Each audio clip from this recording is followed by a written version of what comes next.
صحيت من النوم وأنا مش عارفة اللي أنا فيه ده حلم ولا حقيقة.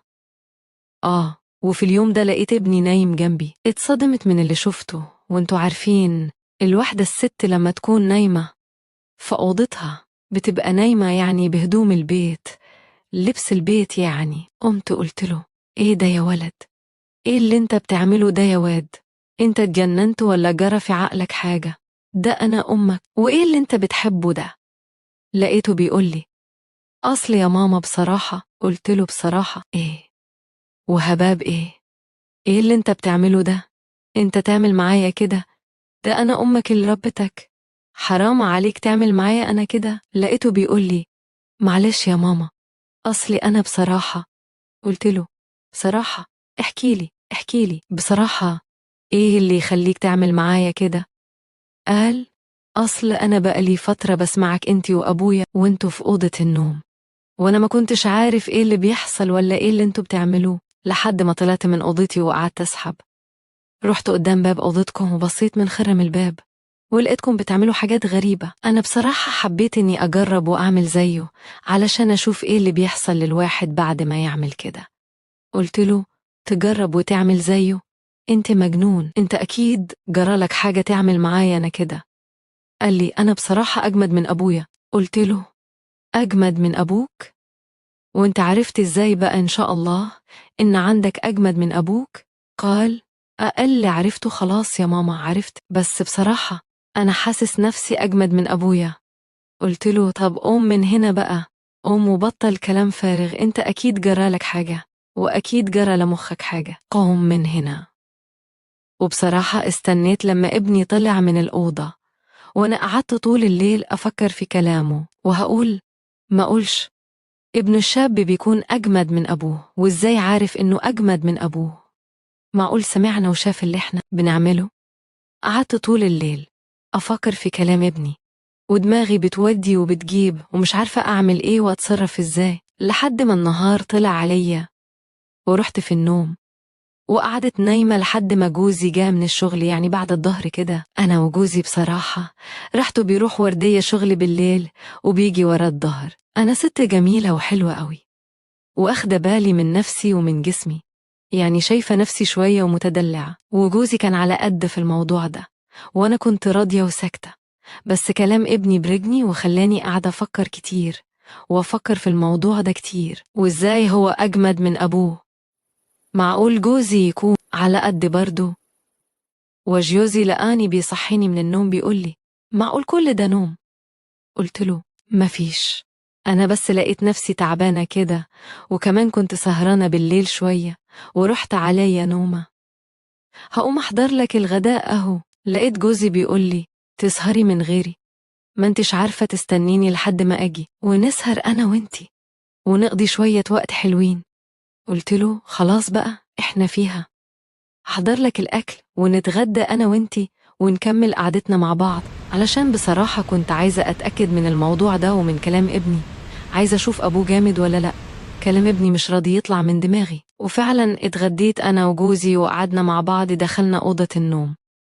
في الوقت ده ابني كان في أوضته، كان برا. وجهه لما شاف أبوه جه من الشغل دخل على أوضته يجري، مش عارفة إيه اللي كان في دماغه، يمكن كان مستني يسمعنا أنا وأبوه ولا إيه، مش عارفة. وبعد ما اتغديت أنا وجوزي دخلنا أوضة النوم وقعدنا مع بعض أنا وجوزي، وحصل اللي حصل، بس فعلا خلصنا بسرعة. زي ما قلت لكم جوزي كان على قده، وأنا كنت راضية مبسوطة وساكتة، لأن جوزي ولازم أتحمله على الحلوة والمرة مع بعض. وخلصنا أنا وجوزي وطلعت علشان أخش الحمام، لقيت ابني كان داخل الحمام. بقول له: انت رايح فين يا محمود؟ قال: هي مفيش يا ماما، وهو كان مرتبه كده. قلت: ده أنا كنت داخلة الحمام، انت داخل؟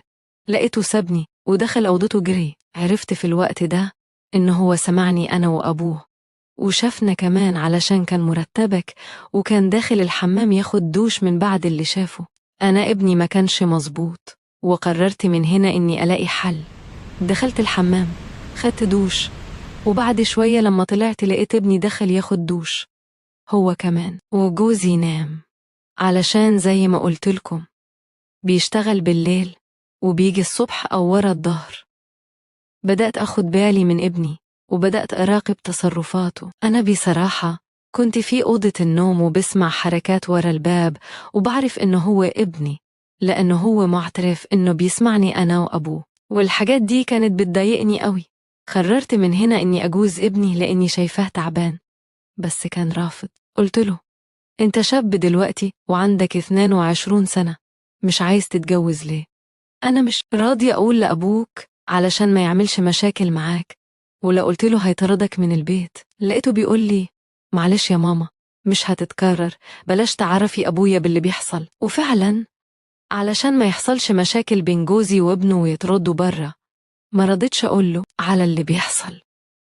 وقالت إن ابني شافنا وإحنا في أوضة النوم. قعدت فترة يجي 4 شهور كده تعبانة ومرهقة، وكل ما جوزي يجي من الشغل يلقاني تعبانة ونايمة ويتخانق معايا ويقول لي: أنا كل ما أجي من الشغل ألاقيكي نايمة، معقول إيه اللي بيخليكي نايمة للظهر كده ومفيش أكل بتعمليه؟ قلت له: ما أعرفش، أنا بنام بدري وبقوم من النوم بحس إن جسمي مكسر كده وهمدان وحاسة بإرهاق شديد. قعدت على الحال ده حوالي 4 أو 5 شهور كده، مش عارفة إيه اللي بيحصل لجسمي. لما بقوم من النوم بلاقي نفسي مكسرة ومرهقة. لما جوزي لقاني تعبانة كده وبقالي فترة، وكل ما يجي من الشغل ويبقى عايز يريح، أنتوا عارفين الواحد لما يكون عايز يريح مع مراته ويلاقيها تعبانة كده ومرهقة بيتخانق معاها وبيبقى متضايق ومعصب. وأنا بصراحة ما كنتش عارفة إيه اللي بيحصل لجسمي، علشان كده ما كنتش بريح جوزي. لما لقاني كده قال لي: لازم تروحي تكشفي وتدوري على نفسك وتتأكدي إيه اللي فيكي بالظبط، وتشوفي سبب الإرهاق والتعب ده من إيه. سمعت كلام جوزي ورحت للدكتور. لقيت الدكتور بيقول لي: أنتي بتاخدي مهدئات كتير، منومة يعني، حاجات من دي. قلت له: لا. قال لي: أنا شاكك في حاجة ولازم أتأكد. قلت له: إزاي يعني يا دكتور؟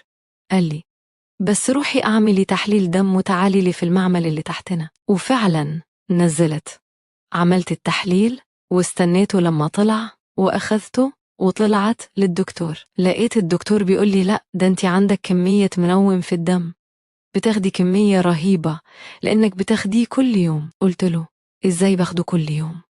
ده أنا ما باخدش حتى حبة للصداع. لما يكون عندي صداع باخد فنجان قهوة، وما بدقش الحبوب دي خالص ولا المهدئات خالص. إزاي أدمن عليها؟ ومين اللي بيديها لي؟ الدكتور بيقول لي: مش عارف، انت شوفي، بس انت بتاخدي علاج بالغلط وانت مش عارفة. قلت له: خلاص يا دكتور.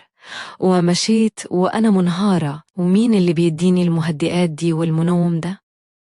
وإيه سبب الإرهاق اللي بقوم من النوم ألاقيه في جسمي؟ مش عارفة. طول ما أنا ماشية في الطريق وبفكر، جه في دماغي ابني. من يوم ما كان بيقول لي: أنا شفتك أنت وأبويا. قلت: معقول ابني هو اللي بيعمل معايا كده وأنا نايمة؟ معقول ابني يعمل معايا كده؟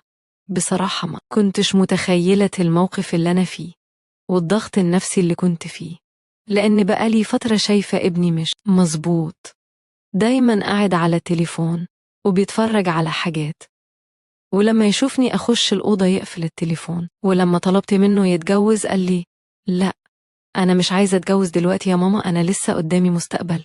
كان رافض الجواز.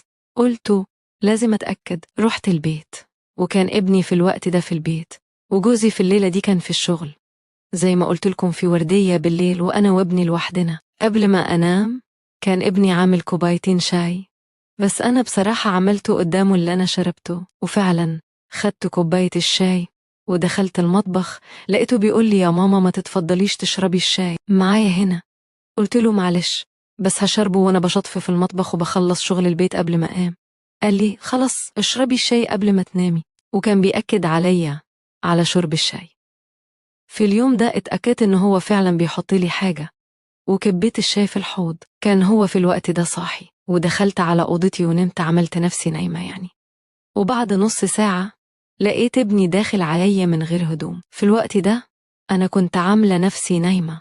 لما لقيته قرب مني خالص ورايح يكشف هدومي، قمت وضربته وقلت له: انت مجنون؟ انت اللي بتعمل معايا الحاجات دي، وانت اللي بتديني المهدئات في الشاي. انت يطلع منك كل ده.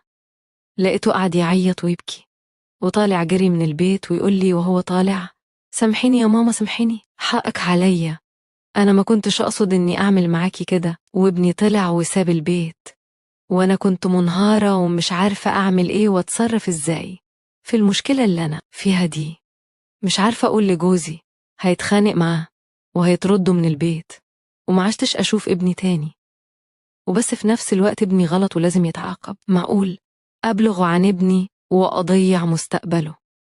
وأنا دلوقتي محتارة وبين نارين، ابني وجوزي، ومش عايزة أخسر حد فيهم. ويا ريت يا جماعة تحافظوا على بيتكم وعلى خصوصيتكم. لما الست تكون مع جوزها في أوضة النوم، بلاش الأصوات والحاجات اللي بتطلع مننا دي، بلاش، يكون في هدوء كده، ونختار الوقت المناسب اللي يكون ولادنا نايمين فيه أو يكونوا مش في البيت. يا ريت يا جماعة تبعتوا لي في التعليقات رأيكم بكل صراحة.